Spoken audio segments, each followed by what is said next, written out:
حسبي ربي جل الله ما في قلبي غير الله.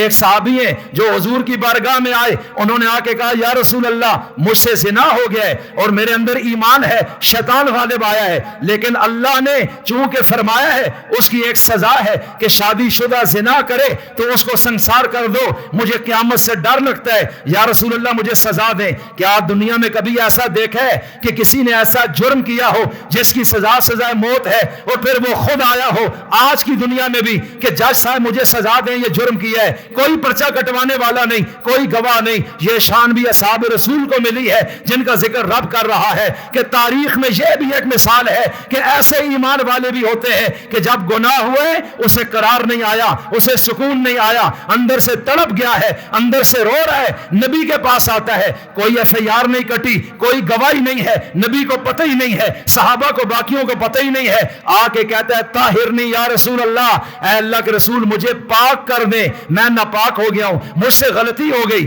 نبی نے سنا، پتہ بھی ہے اس کی سزائے موت ہے، پتھر مار مار کے قتل کر دیا جائے گا، اور یہ پھر بھی بول رہے. آپ نے پھر سنا، چہرہ ادھر کر لیا، وہ ادھر سے آ کے کہتا ہے یا رسول اللہ مجھے پاک کریں، مجھ سے گناہ ہو گیا ہے، میں اللہ سے دور ہو رہا ہوں، آپ دنیا میں مجھے سزا دیں، مجھے قیامت میں اللہ کا سامنا نہیں ہو سکتا.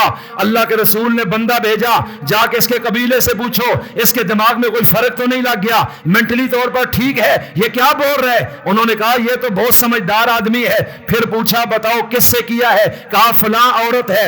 آپ نے جب وہاں تصدیق کی، پتہ چلا اس کے پیٹ میں تو حمل ہے، تو آپ نے اس کو روک دیا. یہ ایک نمونہ بھی امت کے سامنے شرعی احکام کا لانا تھا کہ اگر یہ کبھی ہو جائے تو تم نے کرنا کیا ہے. اس لیے عرض کرتا ہوں اس صحابی کو تو اللہ کا قانون جاری ہوا اور وہ خود چاہ رہا ہے کہ گناہ ہو جانا کوئی ایسی بات نہیں، گناہ پر قائم میں نہیں رہ سکتا، اس لیے کہ میری تربیت میرے رسول نے کی ہے، میں گناہ اندر چھپا لوں اور کہا رب کو کیا جواب دوں گا. اس لیے دنیا کی رسوائی منظور ہے، آخرت کی نہیں چاہیے. یہ صحابی اور غیر صحابی میں فرق ہوتا ہے، یہ نبی کی صحبت کا اثر ہوتا ہے. تو بہرحال آج جب وہ آیا ہے، نبی نے ان کو کہا کھڑے ہو جاؤ، آدھا دھڑ مٹی میں دفن کیا، آدھا باہر ہے. صحابہ کو کہا پتھر ہاتھ میں لو اور اس کو مارنا شروع کرو. حضرت خالد بن ولید نے جب مارا ہے پتھر تو خون کا کوئی فوارہ نکلا، غالباً کوئی چھینٹا ان پہ پڑا، ان کو بہت برا لگا. انہوں نے منہ سے ایک نازیبا جملہ بول دیا اس شخص کے بارے میں، اور میرے نبی نے سن لیا.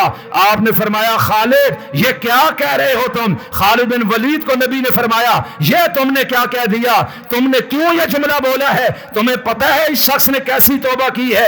فرمایا بے شک گناہ ہو گئے، یہ میرا صحابی ہے، اللہ کا قانون جاری ہو رہا ہے، لیکن سنو اس نے اتنی سچی توبہ کر لی ہے کہ اگر اس کی ایک توبہ کو اللہ مدینہ کے 70 ان لوگوں پر جن ایمان والوں پر جہنم واجب ہو چکی ہے، اگر اللہ ان میں تقسیم کرے اس ایک کی توبہ کی وجہ سے ان 70 کو بھی اللہ جنت میں داخلہ فرما دے گا.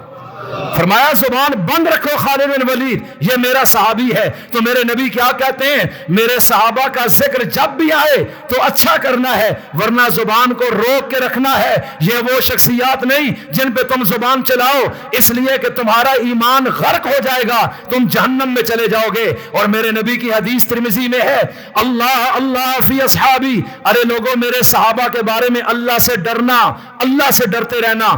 میرے صحابہ کے مسئلے میں لا تتخذوهم غرضا من بعدی، میرے بعد میرے کسی صحابی کو تان و تشنیع کا نشانہ مت بنانا. فمن احبهم فبحبی احبهم، جس نے صحابی سے محبت کی صرف اس لیے کرتا ہے کہ اس کے دل میں مجھ نبی کی محبت ہے. ومن ابغضهم فببغضی ابغضهم، اور جو صحابی سے نفرت کرتا ہے دراصل اس کے دل میں مجھ نبی کی نفرت موجود ہے اور وہ میری وجہ سے ان سے نفرت کر رہا ہے. ومن آذاهم فقد آذانی، اور جس نے میرے صحابہ کو تکلیف دی اس نے مجھے تکلیف دی ہے. ومن آذانی فقد آذ اللہ، اور جس نے مجھ رسول کو تکلیف دی اس نے اللہ کو تکلیف پہنچائی ہے. اور پھر یہ یاد رکھ لے کہ جو اللہ کو تکلیف پہنچائے گا بہت جلد میرا رب اس کو پکڑ لے گا. تو صحابہ پر تان نبی پر تان ہے، صحابہ کو تکلیف اللہ کو تکلیف پہنچانا ہے. صحابہ پہ تان کرنے والا جہنم میں چلا جاتا ہے. اس لیے امام حسن بصری سے جو صحابہ کے سردار ابو بکر و عمر ہیں، کسی نے سوال کیا حب ابی بکر و عمر سنتن کہ اے امام آل سنت، حضرت علی کے شاگرد ہیں، حضرت علی کے شاگرد ہیں، 120 صحابہ کی زیارت کی ہے، تابعین کے سرداروں میں سے ہے، ان سے پوچھا بتائیے ابو بکر و عمر جو صحابہ کے ہیڈ ہیں، کیا ان سے محبت رکھنا سنت ہے؟ فرمایا لا فریضۃ، ابو بکر و عمر سے محبت رکھنا سنت نہیں، فرض ہے۔ کیا ہے؟ کیا سوچ رہے ہو؟ یہ محبت رکھنا سنت نہیں، یہ مسلمان کے لیے فرض ہے۔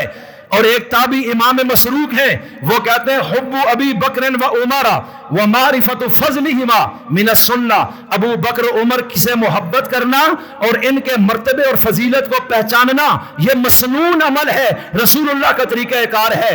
اور امام مالک جنہوں نے ہارون الرشید کو فتویٰ دیا، انہوں نے یہ بولا ہے کہ کان السلف یعلمون اولادہم حب ابی بکر و عمر کما یعلمون السورۃ من القرآن، کہ ہمارے جو پہلے لوگ گزرے ہیں یعنی صحابہ، تابعین، تبع تابعین، فرمایا کہ وہ اپنی اولادوں کو حضرت ابو بکر و عمر کی محبت اس طرح سکھاتے تھے جس طرح قرآن کریم کی سورت سکھائی جاتی ہے کہ بیٹا ان سے محبت کرنا، ان کے بارے میں بدگمانی کبھی نہ کرنا۔ اور میرے نبی نے کیا فرمایا؟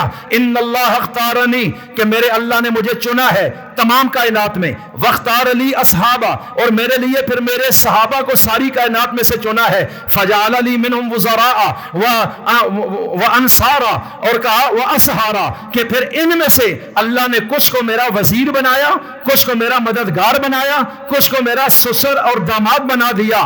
فمن سبہم، فرمایا جو بھی ان کو برا کہے گا، ان پہ گال گلوچ کرے گا، تان و تشنیع کرے گا، فعلیہ لعنت اللہ، علیہم لعنت اللہ والملائکۃ والناس اجمعین، فرمایا اس طرح کے لوگوں پر علیہ لعنت اللہ، اللہ کی لعنت بھی برسے گی، تمام فرشتے بھی لعنت کریں گے، تمام انسانوں کی لعنت بھی برسے گی جو صحابہ کرام پہ تان و تشنیع کرے گا۔